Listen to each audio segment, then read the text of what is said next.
एक घने और हरे भरे जंगल में एक शक्तिशाली शेर रहता था। पूरे जंगल में उसका डर था। उसकी दहाड़ सुनकर बड़े बड़े जानवर भी कांप उठते थे। शेर को अपनी ताकत पर बहुत घमंड था और वो सोचता था कि उसे किसी की जरूरत नहीं। उसी जंगल में एक समझदार हाथी, एक चालाक लोमड़ी, एक शांत हिरण और एक छोटा सा चूहा भी रहते थे। सभी जानवर आपस में मिलजुल कर रहते थे, लेकिन शेर सबसे अलग थलग रहता था। एक दिन शेर शिकार करके नदी के किनारे बैठा था।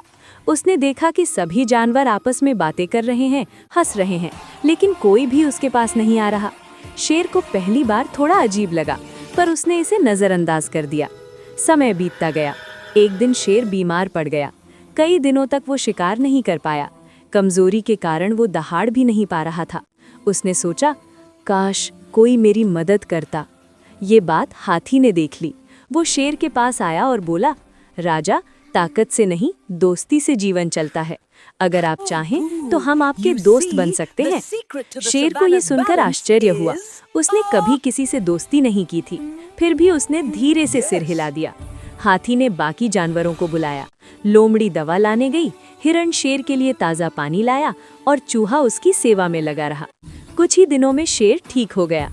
अब शेर को समझ में आ गया कि सच्ची ताकत दोस्ती में होती है। कुछ समय बाद जंगल में कुछ शिकारी आए और उन्होंने जंगल में जाल लगा दिया। शेर उसी रास्ते से शिकार करने जा रहा था, तभी अचानक वो शेर जाल में फंस गया।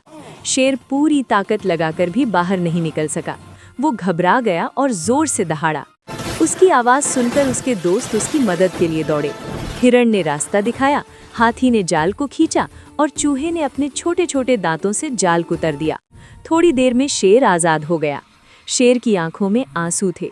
उसने कहा, आज तुम सब ने मेरी जान बचाई। मैं अब कभी अकेला नहीं रहूंगा और न ही अपने घमंड में किसी को छोटा समझूंगा। उस दिन के बाद शेर पूरे जंगल का रक्षक बन गया। वो सबके साथ प्रेम और मित्रता से रहने लगा।